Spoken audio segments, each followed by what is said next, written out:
Imaginez que vous êtes en train de regarder cette vidéo tranquillement. Et soudain, je vous pose cette question. Et si tout ce que vous pensez être vous n'était en réalité qu'une illusion créée par votre cerveau? Vos choix, vos émotions, votre conscience même, et si rien de tout cela n'était vraiment libre? Si je vous disais qu'il existe des expériences scientifiques prouvées qui montrent que votre cerveau prend des décisions avant même que vous en ayez conscience?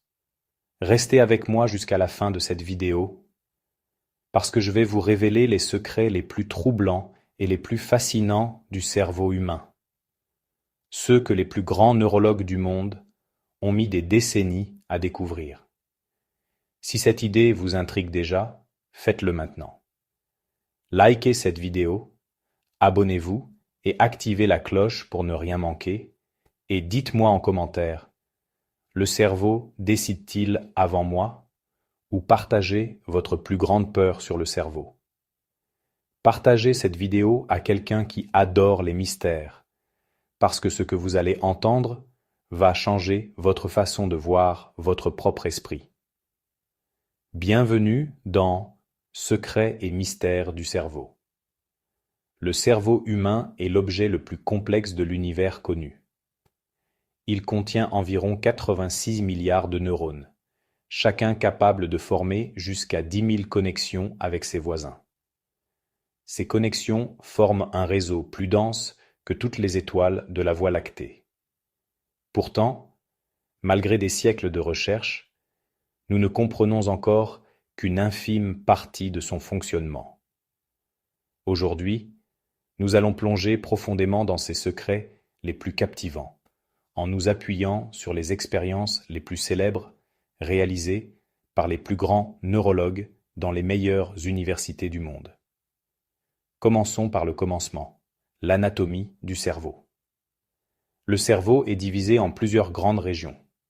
Le cortex cérébral, cette couche plissée à la surface, est responsable des fonctions supérieures, pensée, langage, décision, perception. Sous lui se trouve le système limbique, le centre émotionnel, avec l'amygdale qui gère la peur et l'hippocampe essentiel à la mémoire. Plus profondément, le tronc cérébral contrôle les fonctions vitales, respiration, rythme cardiaque. Et le cervelet, à l'arrière, coordonne les mouvements et l'équilibre. Mais ce qui fascine les neuroscientifiques, c'est la spécialisation extrême de certaines zones.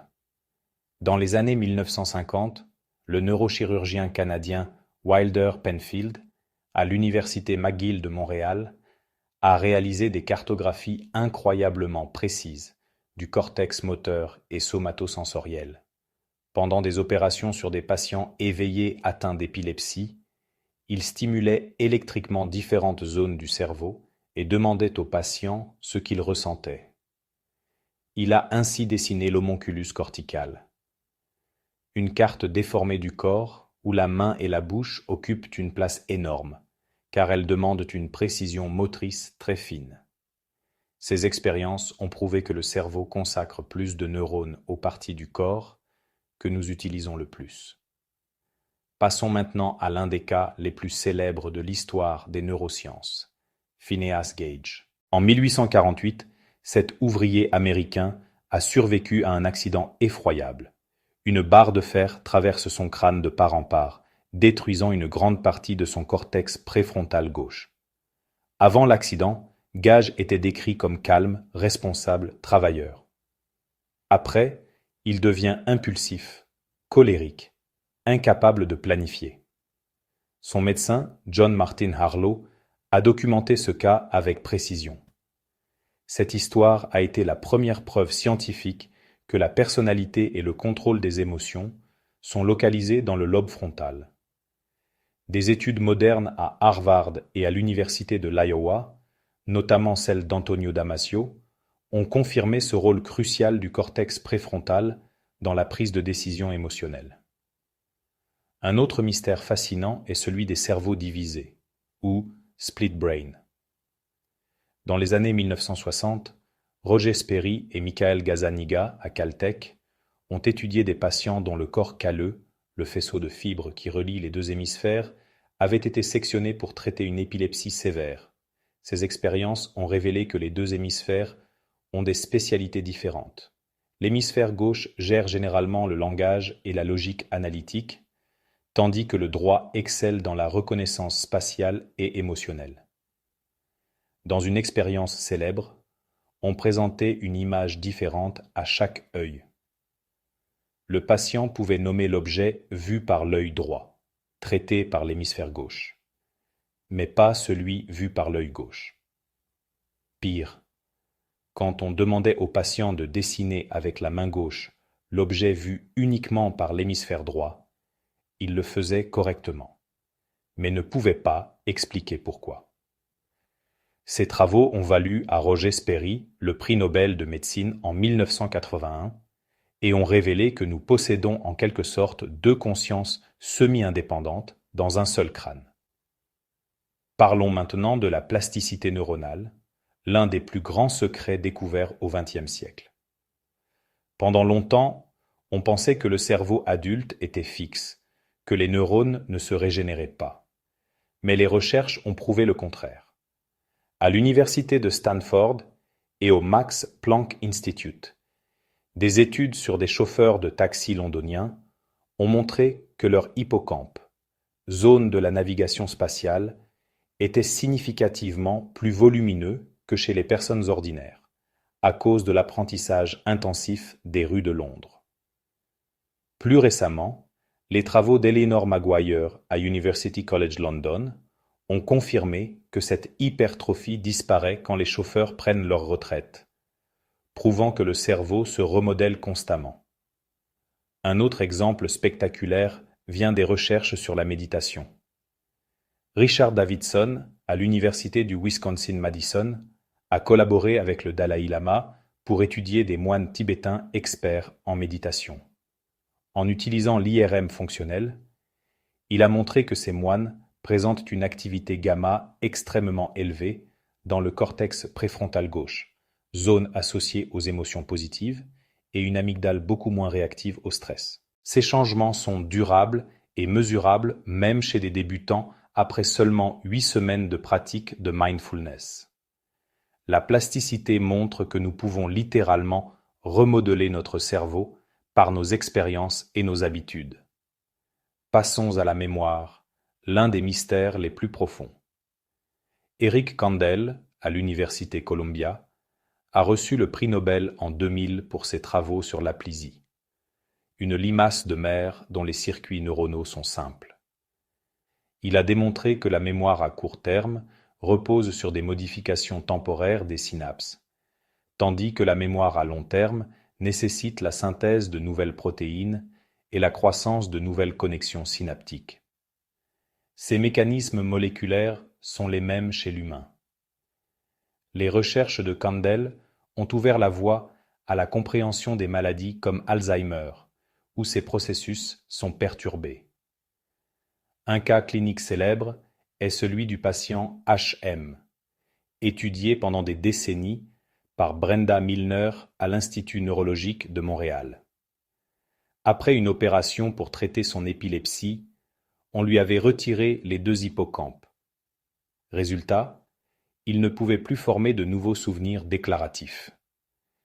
Il pouvait apprendre des compétences motrices, comme tracer une étoile en miroir, mais sans se souvenir avoir déjà fait l'exercice. Ce cas a prouvé que la mémoire déclarative, faits et événements, dépend de l'hippocampe, tandis que la mémoire procédurale, savoir-faire, utilise d'autres circuits. Et que dire des neurones miroirs, découverts par Giacomo Rizzolatti et son équipe à l'université de Parme en Italie dans les années 1990. Ces neurones s'activent à la fois quand nous effectuons une action et quand nous observons quelqu'un d'autre la faire. Ils sont considérés comme la base biologique de l'empathie, de l'imitation et même de la compréhension des intentions d'autrui. Des études à UCLA et à l'université de Parme ont montré que les personnes atteintes d'autisme présentent souvent une activité réduite des neurones miroirs, ce qui pourrait expliquer certaines difficultés sociales. Maintenant, abordons l'un des plus grands mystères, la conscience. Qu'est-ce qui fait que nous ressentons les choses? Le philosophe David Chalmers a appelé cela le hard problem de la conscience. Malgré toutes les avancées, nous ne savons toujours pas comment l'activité électrique de milliards de neurones produit l'expérience subjective. Christoph Koch et Giulio Tononi, au Allen Institute for Brain Science, ont développé la théorie de l'information intégrée, Integrated Information Theory, qui propose que la conscience émerge quand un système traite une grande quantité d'informations de manière intégrée.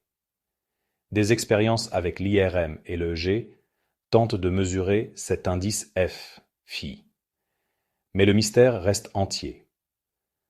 Un autre sujet troublant est le libre arbitre. En 1983, Benjamin Libet, à l'Université de Californie à San Francisco, a réalisé une expérience devenue légendaire. Il demandait aux sujets de bouger le poignet quand ils en avaient envie, tout en mesurant l'activité cérébrale. Résultat, un potentiel de préparation, readiness potential, apparaissait 300 à 500 millisecondes avant que le sujet ne rapporte avoir pris la décision consciente. Cela suggère que le cerveau décide avant la conscience. Des expériences plus récentes avec l'IRM, menées par John Dylan Haynes au Bernstein Center de Berlin, ont poussé cette avance à 7 secondes pour des choix abstraits. Ces résultats remettent en question notre sensation de libre arbitre. Parlons des rêves. Pendant le sommeil paradoxal, le cerveau est presque aussi actif qu'éveillé. Mark Mahowald et Carlos Schenk, à l'Université du Minnesota, ont étudié les troubles du comportement en sommeil paradoxal, où les patients jouent physiquement leurs rêves. Les recherches de Matthew Walker à UC Berkeley montrent que le sommeil consolide la mémoire émotionnelle et aide à traiter les traumatismes. Sigmund Freud pensait que les rêves étaient des désirs refoulés, mais les neurosciences modernes voient plutôt les rêves comme une simulation offline du monde, permettant au cerveau de s'entraîner à affronter des menaces. Un mystère encore plus récent concerne l'intelligence artificielle et le cerveau. Des chercheurs du MIT et de DeepMind utilisent désormais des réseaux de neurones artificiels inspirés du cerveau pour comprendre le fonctionnement réel. Par exemple, les travaux de Demis Hassabis montrent que l'hippocampe humain et les réseaux RNN reproduisent des patterns similaires lors de la planification et de l'imagination. Nous pourrions continuer des heures. Les hallucinations dans la schizophrénie, les expériences de mort imminente, étudiées par Sam Parnia à NYU, les effets des psychédéliques sur le réseau en mode par défaut, Robin Carhart Harris à Imperial College London, la connectivité anormale dans la dépression, les interfaces cerveau-machine de Neuralink et les travaux de Miguel Nicolelis à Duke University qui ont permis à un paraplégique de donner le coup d'envoi de la Coupe du Monde 2014 grâce à un exosquelette contrôlé par la pensée. Mais ce que toutes ces découvertes ont en commun, c'est qu'elles révèlent à quel point le cerveau est à la fois incroyablement puissant et profondément mystérieux. Nous avons cartographié ces régions, décrypté certains mécanismes moléculaires, observé sa plasticité. Mais la question ultime, comment une masse de 1,4 kg de tissu nerveux produit l'expérience d'être moi, reste sans réponse définitive. Merci d'avoir regardé cette vidéo jusqu'au bout. Si tout ce que vous venez d'entendre vous a fasciné, fait réfléchir, ou même un peu peur, alors likez maintenant, abonnez-vous, activez la cloche et partagez cette vidéo à quelqu'un qui adore les mystères scientifiques. Dites-moi en commentaire quel secret du cerveau vous a le plus marqué ou quelle expérience vous voudriez que j'explore dans une prochaine vidéo. On se retrouve très bientôt pour plonger encore plus loin dans les mystères de l'esprit humain. À la prochaine.